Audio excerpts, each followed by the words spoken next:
Ada 10 tradisi, kebiasaan ahlul kitab yang kita dilarang untuk menirunya. Kebiasaan yang pertama adalah al-hasad, yaitu hasud. Hasad itu penyakit, kata Rasulullah, dabba alaikum da'ul umami qablakum, telah menggelayuti ke dalam diri kalian penyakit umat sebelum kalian, al-hasad wal baghdha, hasad dan dengki. Ya, dan sekarang sudah masuk jauh ke dalam umat Islam. Malah sekarang kita itu berprinsip ada gula, ada semut, ada nikmat, ada hasud. Kalau udah pada enak, pada berebut. Itu biasa. Ada gula, ada semut. Ada nikmat, ada hasud. Teman beli HP aja masuk angin. Apalagi motor gemeter. Kalau mobil adem panas. Rumah pasti pingsan. Aduh. Dan memang hasad ini bawaan hampir semua manusia, tapi kata para ulama, orang baik menahan, orang buruk melampiaskan. Itu biasanya. Nah, pemicu hasud kata para ulama, satu, tidak terima terhadap pembagian Allah dan kurang qanaah terhadap karunia Allah, nomor satu. Ya dikasih muka, ya sih qanaah aja, muka saya begini, warna hitam, udah. Jangan ngiri sama yang putih. Dan pasti ada plus minusnya. Kalau orang hitam ada positifnya, malam dicari orang nggak ketemu. Nah, kalau putih kan gampang ketemu, ya kan itu. Orang pendek ada hikmahnya, orang tinggi ada hikmahnya.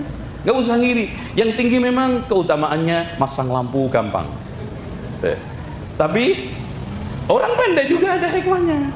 Ngusir kucing dari bawah tempat tidur gampang. Coba. Iya. Selanjutnya dari sekalian, pemicu yang kedua, pemicu hasad yang pertama tadi apa? Apa tadi? Iya, tidak qanaah. Yang kedua, persaingan, permusuhan dan kebencian. Jadi persaingan, permusuhan dan kebencian sesama manusia itu bisa menimbulkan hasad. Makanya orang akan hasad pada pesaingnya, orang akan hasad pada musuhnya, orang akan hasad pada apa? Orang-orang yang dibenci. Itu.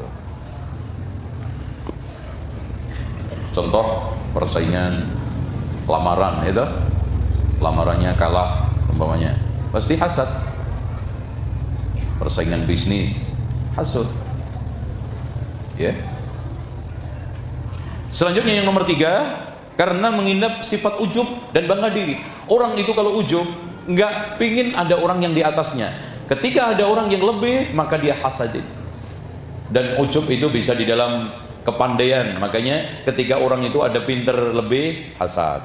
Ujub dalam masalah penampilan, ketika ada orang lebih keren, hasad. Ujub dalam masalah harta, ketika ada orang lebih kaya, hasad. Dan kedudukan, popularitas, macam-macam. Dan yang keempat, adanya perebutan keuntungan karena profesi dan statusnya sama. Makanya rata-rata ustadz hasad sama ustadz, pedagang bakso hasad sama pedagang bakso, bengkel sama bengkel, asongan sama asongan. Nah itu. Adapun cara untuk menghindari, ya kita berlindung kepada Allah dari hasad. Qul a'udzu birabbil falaq. Kemudian kita bertakwa kepada Allah, jaga larangan dan perintah, perintah larangan, perintah untuk dijalankan, larangan untuk ditinggalkan. Tawakal kepada Allah, pasrah menghadap kepada Allah, penuh dengan keikhlasan. Ini yang penting. Dan usahakan balas kebaikan musuh-musuh kita. Jadi kalau kita itu punya musuh, jangan dibalas dengan keburukan, karena itu akan menimbulkan hasad. Nah itu. Dan jangan memikirkan perbuatan yang ditimbulkan orang-orang hasud, keburukan yang ditimbulkan orang hasud, jangan dipikirin, insya Allah akan hilang. Nah di sekalian, Allah mengomentari tentang ahlul kitab. Surat Al-Baqarah ayat 9, ayat 109. Wadda katsirun min ahlil kitabi law yaruddukum min ba'di imanikum kuffaran hasadan min 'indi anfusihim. Banyak di antara ahlul kitab itu senang kalau bisa mengembalikan kalian kepada kekafiran sebagai bentuk hasad kepada kita.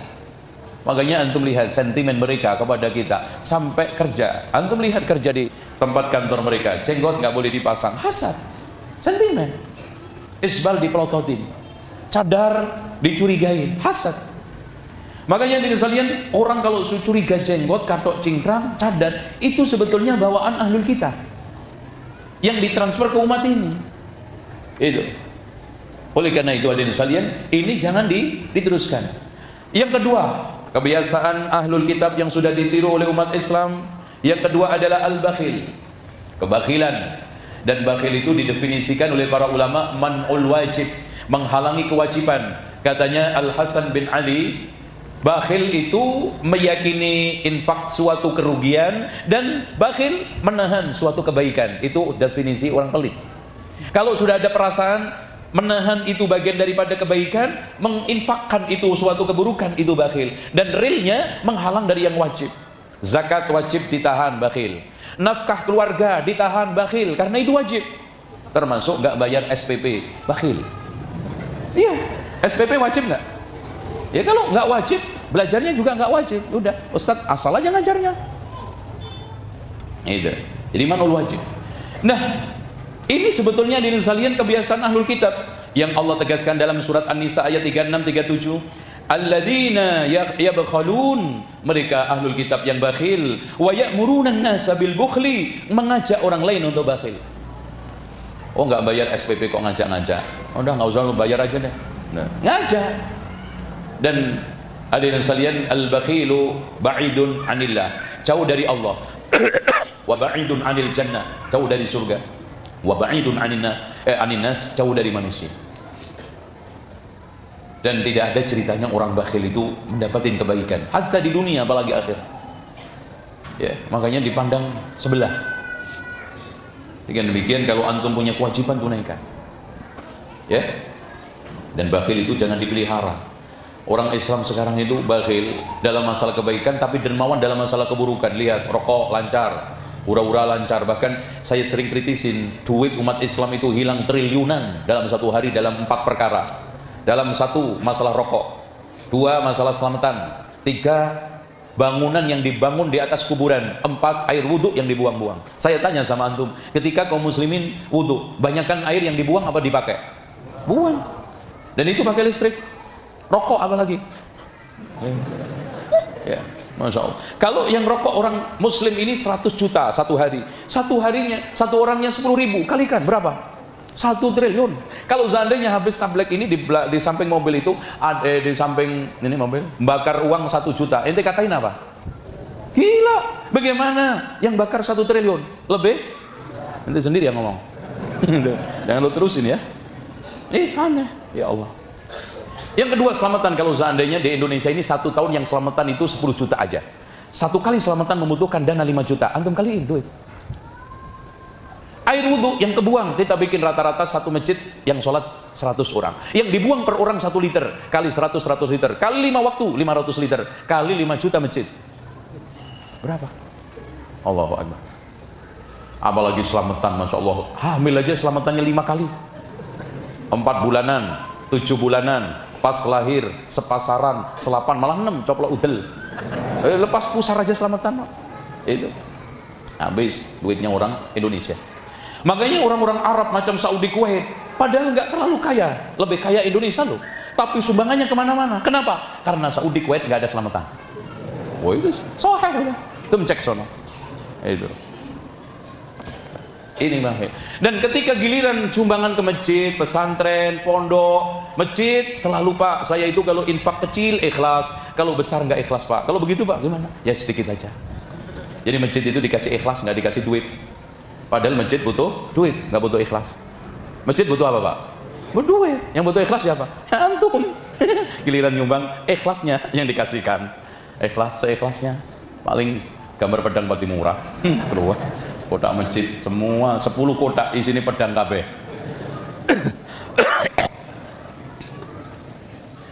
Makanya nyanyinya pesantren Islam itu ya dana-dana karena kekurangan dana.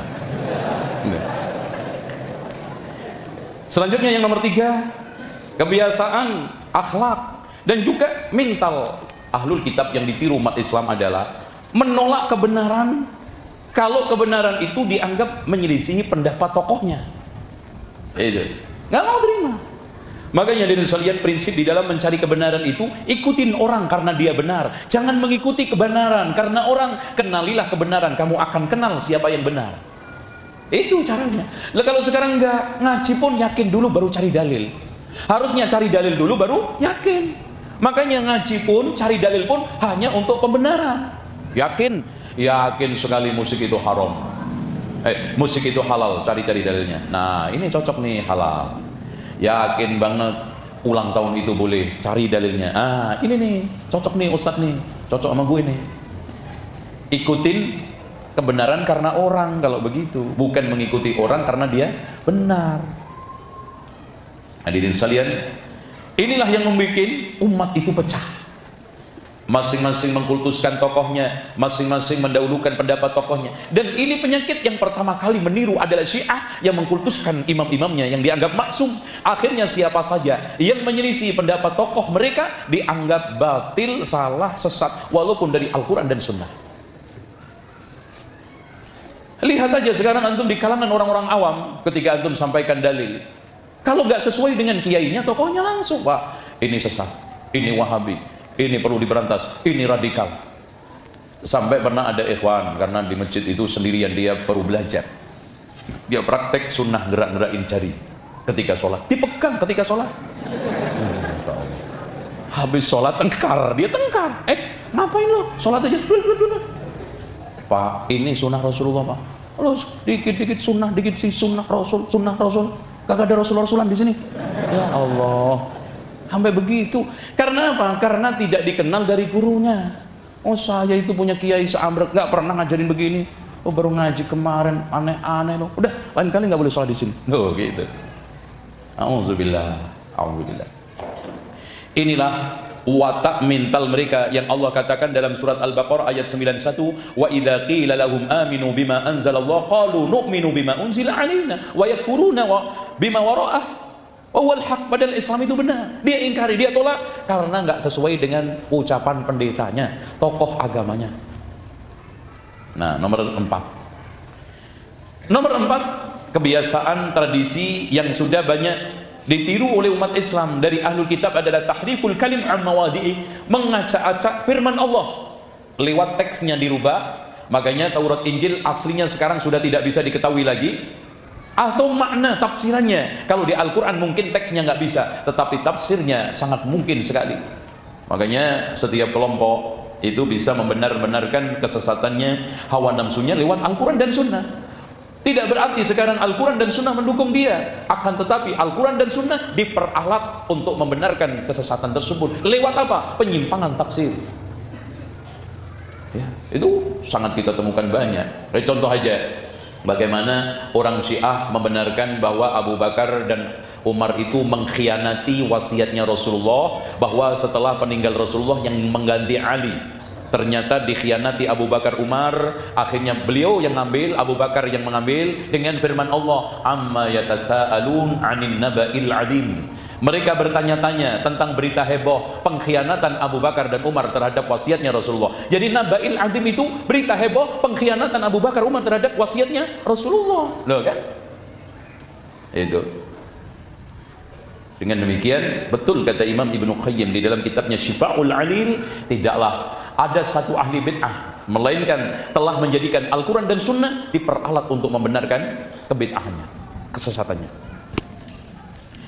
Makanya Allah mengomentari, wa inna minhum la fariqan yalwuna alsinatahum bil kitab litahsabuhu minal kitab. Ngarang buku, ya, seakan-akan bukunya itu hebat sampai mengalahkan Alkitab, sehingga orang lebih mengatakan ini lebih hebat daripada Alkitab. Ini Alkitab sebetulnya. Akhirnya lihat Taurat Injil yang asli hilang, sekarang yang ada apa? Ayat surat Matius, apa? Surat apa? Mata, Lukas, terus antum nggak tahu banget nih, ya. Surat-surat nama-nama pendeta, Yohanes, gitu kan. Ini ditiru sekarang. Antum lihat lebih mengedepankan mazhab qala fulan. Coba bayangkan antum lihat ustadz-ustadz ahli syubhat yang tampil di YouTube, yang dikedepankan omongan tokoh. Ini kan Syafi'i, ini kan ini. Mana qala Allah qala Rasul?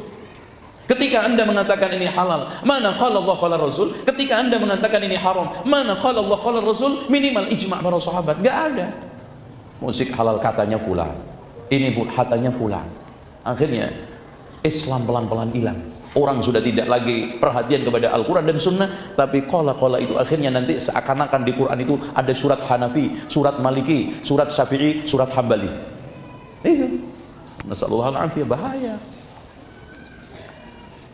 Makanya Abdullah ibnu Abbas ketika mengeluarkan pendapat atau menyampaikan satu hukum dari Al-Quran dan Sunnah, dilawan katanya Abu Bakar begini, katanya Abu Umar begini, hampir-hampir batu hujan turun dari langit menimpa kalian. Saya katakan qala Allah qala Rasul, kamu katakan qala Abu Bakar Umar. Sekarang dilawankan dengan ucapan Abu Bakar dan Umar aja nggak bisa, ditolak berat-berat mentah-mentah oleh Abu Ibnu Abbas. Bagaimana dilawankan dengan Imam Abu Hanifah, Imam Asy-Syafi'i? Dilawankan dengan omongan manusia-manusia yang mungkin kiai kelas kampung, kiai kelas kecamatan, ya banter-banternya nasional. Nggak ada, nggak boleh.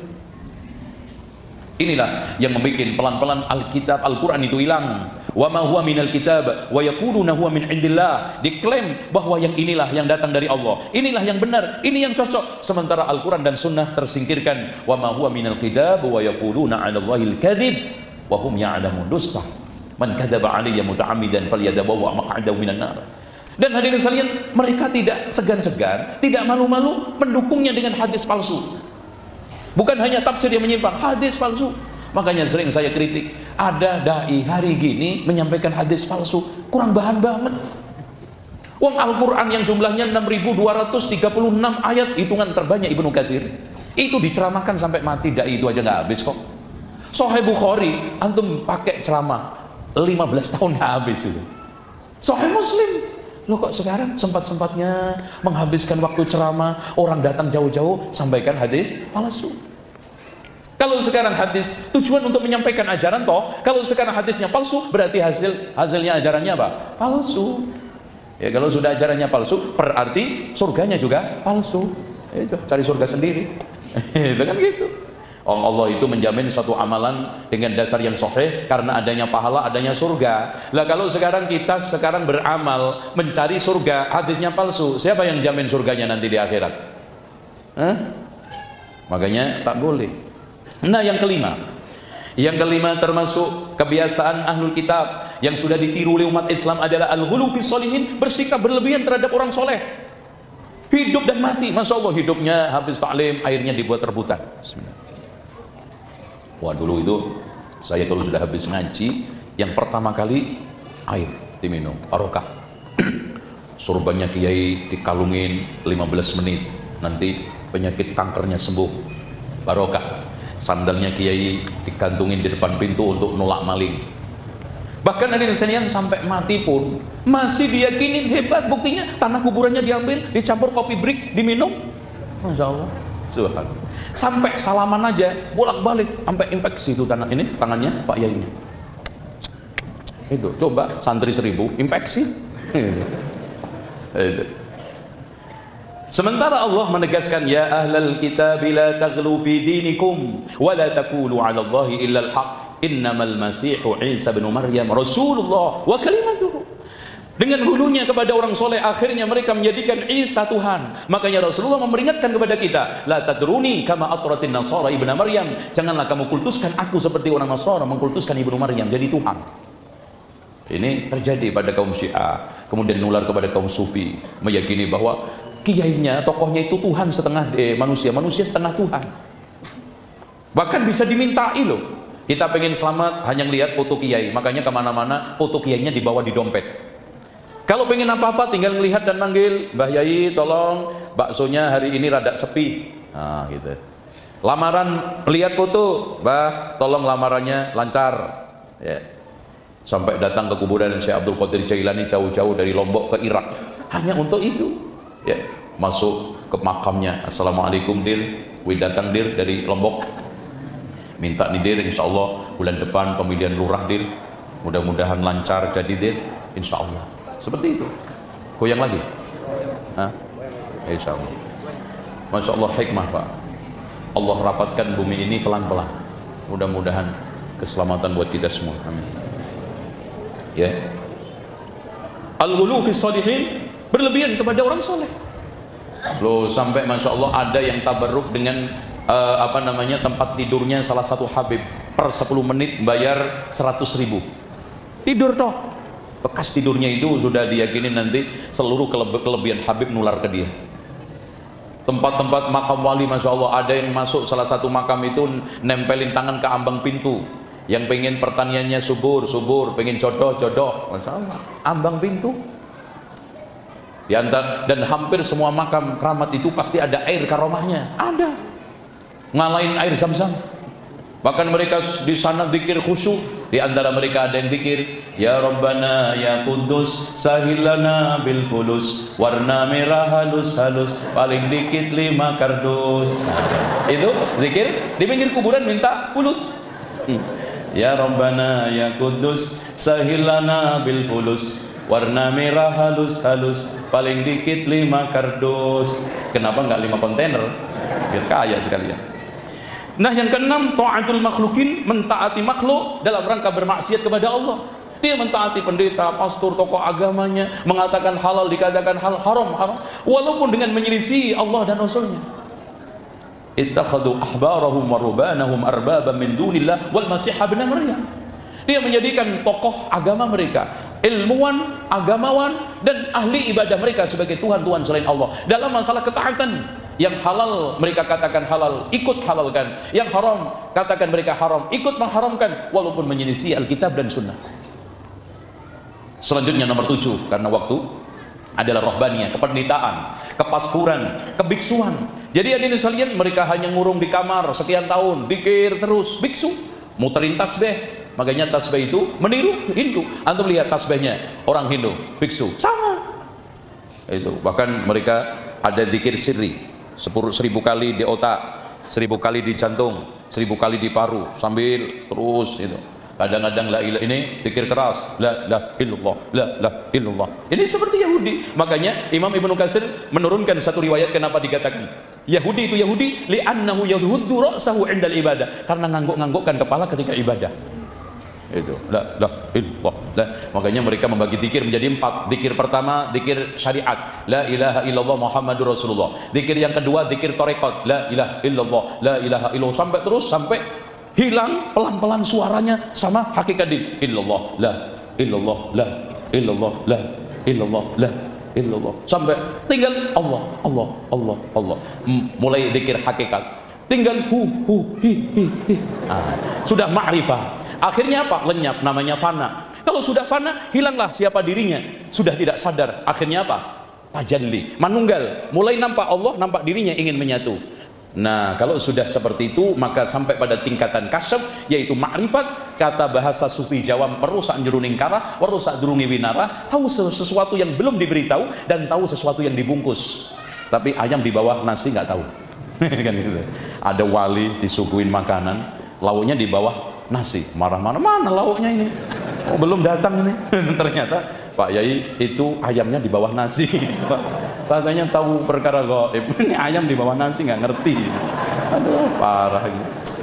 Nah ini.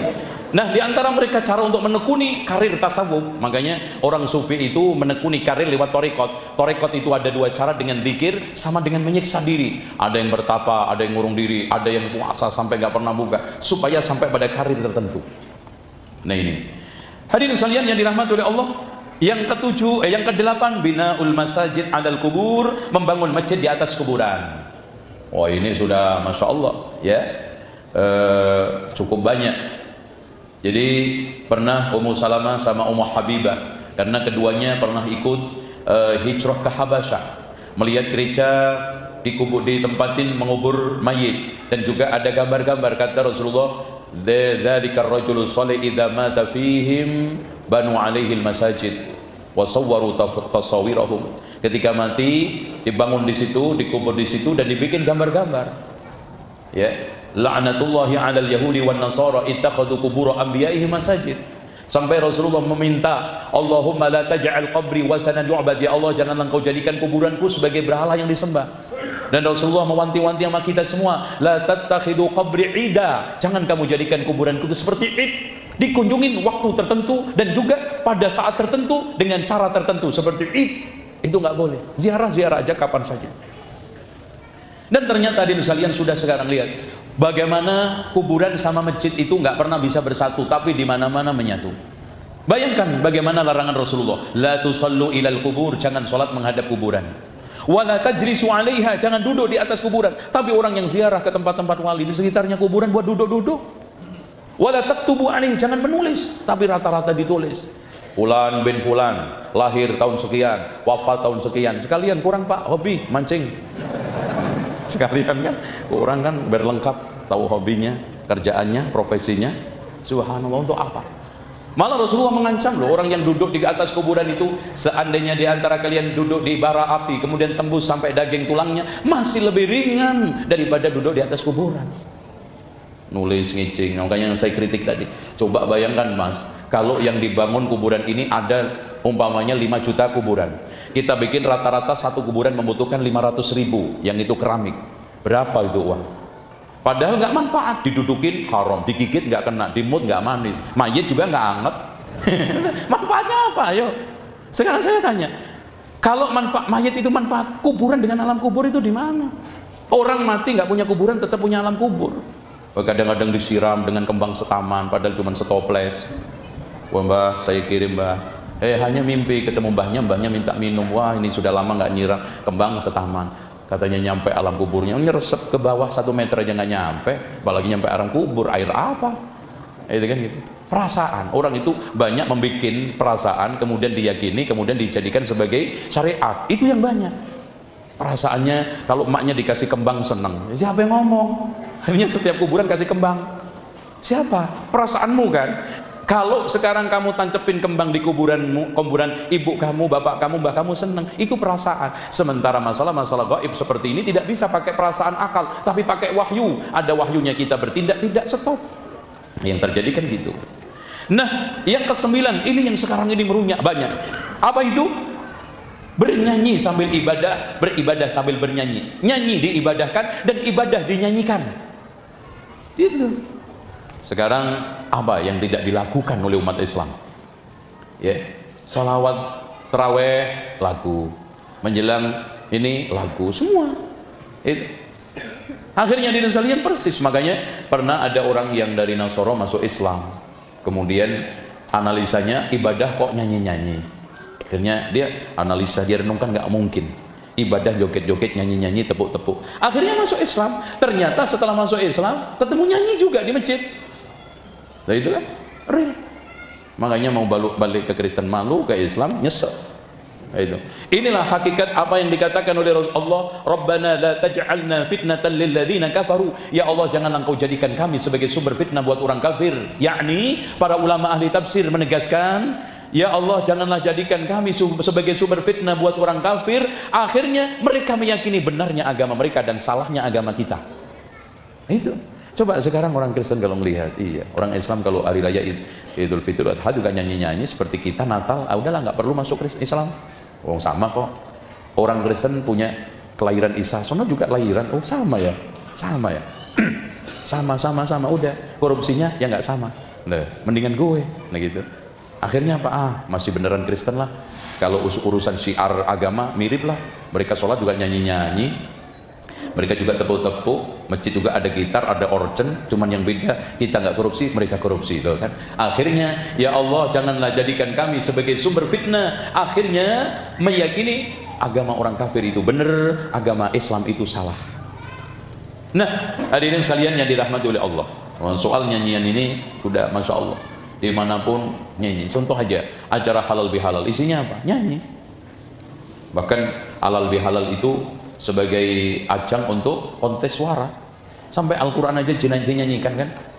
Fungsi Al-Quran di Indonesia makanya cuma 5. Untuk musabaqah tilawatil Quran, yang kedua untuk apa, sumpah jabatan, untuk ngirim kematian, ya, untuk apa, ini ilmu kebal, untuk acara seremonial, ya banter-banter untuk hiasan dinding masjid lah. Lumayan, masjidnya bagus, ayatnya nggak pernah dibaca gitu. Dengan demikian, hadirin sekalian yang dirahmati oleh Allah, Islam menjadi agama seperti mereka, dan ini didominasi oleh orang-orang sufi. Makanya antum lihat di kalangan orang sufi paling seneng nyanyian, apa aja dinyanyikan. Itu syiar acara apa aja pasti ada nyanyinya. Antum lihat maulidan nyanyi, Isra Mi'raj nyanyi, Nuzul Quran nyanyi, apa aja nyanyi, walimahan nyanyi, semua nyanyi. Ibadah dilakukan, laku diyakini sebagai ibadah. Makanya kadang-kadang khusyuk. Pernah ada orang di samping saya lagi nangis. Pak, ngapain nangis? Iya Ustaz, lagi ini Ustaz, lagi nyetel video, terharu banget kisah wafatnya Rasulullah, padahal hadisnya palsu. Pak, coba matikan musiknya Pak. Bapak lihat, baca, nangis enggak? Betul, setelah dimatikan musiknya enggak nangis. Karena memang musik itu ada psikologinya. Lagi sedih ada musiknya, lagi tengkar ada musiknya, lagi perang ada musiknya, lagi masuk kelas ada musiknya, keluar kelas ada musiknya, lagi pengantenan ada musiknya, lagi cerai ada musiknya. Kan lihat aja sinetron film itu kan, kalau lagi wah perampok penjahat aksi, musiknya ada sendiri. Coba musiknya kematian, nggak cocok, gitu kan gitu. Oh, maling nggak musiknya mati, gitu. Ini musik sehingga tersentuh kepada musik, bukan kepada satu kebaikan. Buktinya hadisnya palsu kok nangis. Itu real. Nah, yang terakhir, 10 kebiasaan terakhir adalah satu kelompok dengan kelompok lain saling menyesatkan tanpa dalil. Seperti ahlul kitab yang telah ditegaskan oleh Allah dalam surat Al-Baqarah ayat 113. Wa qalatil yahudu laysatin nasara ala syai' wa qalatin nasara laysatil yahudu ala syai' wa hum yatluna al-kitab. Yahudi mengatakan, Nasrani itu mah enggak ada apa-apanya, batil, sesat. Kata Nasrani, Yahudi itu kan nggak ada apa-apanya, batil, sesat. Apaan tuh? Ya apa kita kan? Wahabi, teroris. Apaan tuh? Islam Arab. Dikit-dikit haram, dikit-dikit bid'ah. Dia aja yang punya dalil. Saling mencela, saling menghujat tanpa dalil, saling menyesatkan tanpa dalil. Kalau kita sekarang tunjukkan kesesatannya dengan adillah, itu hak. Karena memang balighu anni walau ayat, itu bisa amar ma'ruf nahi mungkar. Oleh karena itu hadirin sekalian, kebiasaan ahlul kitab yang sekarang ini merajalela di kalangan umat Islam apa? Satu kelompok dengan kelompok lain saling mencibirkan, saling menyesatkan, saling merendahkan tanpa kaidah, tanpa dalil. Bahkan maaf Pak, orang ke masjid nggak pernah, ngaji nggak pernah, sambil kipas-kipas bakar jagung. Oh, kelompok itu kan sesat itu. Itu Masya Allah. Baca kitab enggak. Imam Syafi'i dulu Pak mau menyesatkan tokoh itu, baca kitab ratusan, direnungkan sampai minta petunjuk kepada Allah. Si fulan sesat, nah ini enggak, sambil bakar jagung. Wah itu kan sesat tuh, jenggot. Aneh. Ini yang akhirnya kebiasaan 10 ini kenapa merajalela di tengah umat Islam. Semoga kita semua terhindar dari penyakit-penyakit tersebut.